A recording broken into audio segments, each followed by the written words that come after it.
বাসর রাতে হঠাৎ স্বামীর হাতে একটা চিহ্ন দেখে ঘাবড়ে গেল অনামিকা। এটা কিভাবে সম্ভব? এ তো সেই চিরচেনা চিহ্ন যেটা সে নিজের হাতে দিয়েছিল তার জীবনের একমাত্র ভালোবাসাকে। এটা রোহানের হাতে কিভাবে আসলো? রোহান রুমে ঢুকে ড্রেস চেঞ্জ করে হাপাতা গেঞ্জি পরে, তার ভেতর চোখ যায় অনামিকার। তাই সে দেখে ফেলে চিহ্নটা। অনামিকার দিকে এত সময় তাকায়নি রোহান। হ্যাঁ, অ্যারেঞ্জ ম্যারেজ তাদের। এর উপর অনামিকা তাকে আগেই বলেছে তাকে স্বীকার করবে না। কিন্তু এটা কিভাবে সম্ভব? যাকে সে সারা জীবন খুঁজে চলেছিল, এই কি সেই কাম্য পুরুষটা তার, যাকে ছোটবেলায় হারিয়েছিল সে? এই তো কিছুদিন আগে। তোর বয়স বেশি হয়ে যাচ্ছে, আমি ছেলেপক্ষ আসতে বলেছিলাম আজ। কিন্তু অনামিকার মাথায় তো অন্য চিন্তা। পাত্রপক্ষের সামনে এসব অভদ্রতার মানে কি অনামিকা? মা বলল, কি বলবে ভালো করে বুঝিয়ে বলো না মেয়েটাকে। বাবা আবারও বলল, কিছুক্ষণ আগে তাকে দেখতে আসা ছেলেপক্ষের সামনে তোমার মেয়ে কেন বলল তোমার মেয়ে আগে থেকেই বিবাহিত? ছেলেপক্ষের সামনে কোনো মেয়ে এরকম একটা তথ্য দিলে কেউই বিয়ের মত দেবে না, এটা তো স্বাভাবিক। কিরে, কথা বলিস না কেন? তুই তো বিবাহিত, কোথায় তোর বর? বাবার কথাই বা চোখ তুলে তাকালো অনামিকা। তোমরা যাই বলো বাবা, ছোটবেলায় তো ঠিকই বিয়ে হয়েছিল আমার, বাচ্চামো করেই হোক। সে হারিয়ে গেছে আমার জীবন থেকে, তাকে আমি খোঁজা বাদ দিব? মা বলল, উফ, তোর পাগলামি ছাড়া আর কিছুই নয় এগুলো। বাবা বলল, আমি ধৈর্য রাখতে পারছি না আর। তখনই রুমের ভেতর কাজের ছেলে ইসলাম এসে বলল, খালা, ছেলে যাই নাই কয় এতে তার নাকি কোনো সমস্যা নেই। ছেলে এরকম বলেছে শুনে অনামিকার চোখ কপালে উঠে গেল। কাজের ছেলেটি আবার বলল, সে নাকি অনামিকা আপার সাথে একা কথা বলতে চায় একান্তে। বাবা বলল, আচ্ছা যা তো অনামিকা, গিয়ে দেখ। অনামিকা কিছু না বলতে পেরে উঠে বের হয়ে যায়। বেলকনিতে সামনাসামনি দাঁড়িয়ে আছে অনামিকা আর রোহান। এই প্রথম ছেলেটির দিকে তাকালো অনামিকা।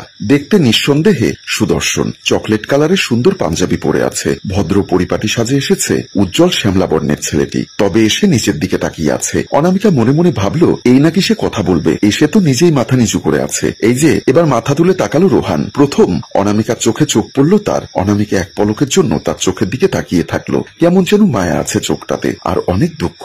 আবার নিজেকে ধাতস্থ করে অনামিকা বলল, আপনি বিয়ে করবেন বলেছেন নাকি? হ্যাঁ, কিন্তু আমি তো বললাম তখন সবার সামনে যে জানি, আর এটাও জানি সেটা ছোটকালের। অনামিকা এবার রেগে গেল। ছোটকাল মানে? এখনো তার স্মৃতি আমার মনে আছে, এখনো তার দেওয়া প্রতিটা জিনিস আমি আমার কাছে রাখি, এখনো প্রতিটা দিন আমি তার আশায় বসে আছি সে আসবে। রিল্যাক্স রিল্যাক্স, আমি তার জায়গা আপনার থেকে নিব না। আমি সারা জীবন কি খুঁজেছি জানেন? সত্যিকারের ভালোবাসা। যে তার ছোটবেলার স্মৃতিটাকে এতটা ভালোবাসতে পারে, সে আমাকে কতটা ভালোবাসবে। আর শুনুন, আমিও তাকে খুঁজতে আপনার সহায়তা করব, বিয়ের পরেও সমস্যা নেই। কিন্তু এতে আপনার লাভ, লস লাভে কি জীবন চলে? অনু হঠাৎ চমকে উঠলো অনামিকা। কি নামে ডাকলেন আমাকে? অনু। অনুর এই ডাকটা খুব চেনা, তার আকাশ তাকে এই নামে ডাকতো। রোহান বলল, অনামিকা বলেছি। কেন সমস্যা নাম ধরে ডাকলে? অনামিকা এবার শান্ত হলো। হয়তো ভুল শুনেছে সেই। আজকাল সবসময় তার আকাশের কথাই মনে পড়ে। আজ কেন যেন মনে হচ্ছে আকাশ খুব কাছেই তার। অনামিকা নিজেও জানে এটা সম্ভব নয়। তার সায়ন যে আজ বহু বছর আগে তাকে ছেড়ে কোথায় হারিয়ে গেছে সেও জানে না। না, আচ্ছা আপনি আসুন,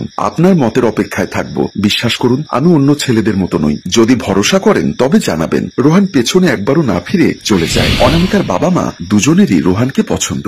অনামিকা রাজি না থাকা সত্ত্বেও বিয়ে হয়েই গেল, সেটা আজই। অতীতে স্মৃতিচারণ করা থেকে রোহানের কথায় ব্যাঘাত ঘটালো অনামিকার। আপনি উপরে ঘুমোন, আমি নিচে ঘুমোই, বালিশটা দিন। তার দিকে অপলক তাকিয়ে আছে অনামিকা। আবার জিজ্ঞেস করলে এবার বালিশটা তার দিকে বাড়িয়ে দিল অনামিকা। সে এখনো ভেবে যাচ্ছে আসলেই কি এটা তার আকাশ? কিন্তু আকাশের বাবা মা সবাই তো না, এটা তো হতে পারে না। বারবার ভাবনায় বিচলিত হতে হতে সময় কাটলো। রোহান নিচে বালিশে মাথা নিয়ে অন্য পাশ ফিরে ঘুমোচ্ছে। হাতটার দিকে নজর যেতেই আবার ডান হাতের কবজির জায়গাটা দেখলো অনামিকা। হ্যাঁ, সেই দাগটা ছোটবেলায় আকাশের সাথে পরিচয় হওয়ার প্রথম দিন আকাশ দিয়েছিল। চুপিসারে নিচে নামলো অনামিকা। ধীরে ধীরে রোহানের কাছে গিয়ে হাতটা ভালো করে কাছ থেকে দেখতে লাগলো। হ্যাঁ, এই দাগ দিয়েই তো তাদের ভালোবাসা শুরু। কিন্তু রোহান, অনামিকা ভেবে কুল পাচ্ছে না। চুপচাপ আবার বিছানায় গেল, যেন রোহান না উঠে পড়ে। সে মনস্থির করলো সকালে রোহানকে জিজ্ঞাসা করবেই। এজন্য কি বিবাহিত শুনেও রোহান তাকে বিয়ে করতে রাজি হয়েছে? আজ রাতটা বড়ই দীর্ঘ হতে যাচ্ছে অনামিকার জন্য। হঠাৎ আকাশ বলে চিৎকার দিয়ে ওঠে অনামিকা। অতীতের কথা এভাবে আবার স্বপ্নে আসবে এটা ভাবতেও পারেনি সে। সে চারিপাশে দেখলো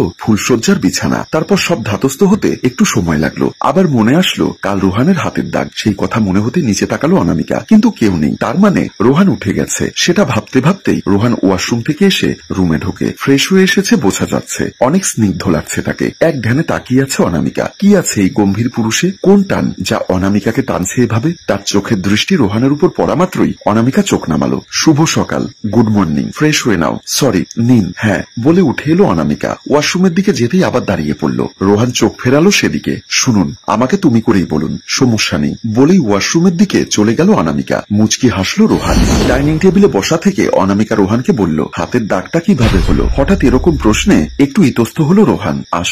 আসলে কি বলুন? আরে কিছুদিন আগে অ্যাক্সিডেন্ট হয়েছিল আমার। আমার, পড়ে গেছিলাম, সেখান থেকেই লেগেছিল বলে অন্য কিছু বলার সুযোগ না দিয়ে রোহান উঠে চলে আসে। থমকালো অনামিকা। অ্যাক্সিডেন্টে এত সেম সেম দাগ কিভাবে হয়? কথাটা শুনে শান্ত হলো না সেও।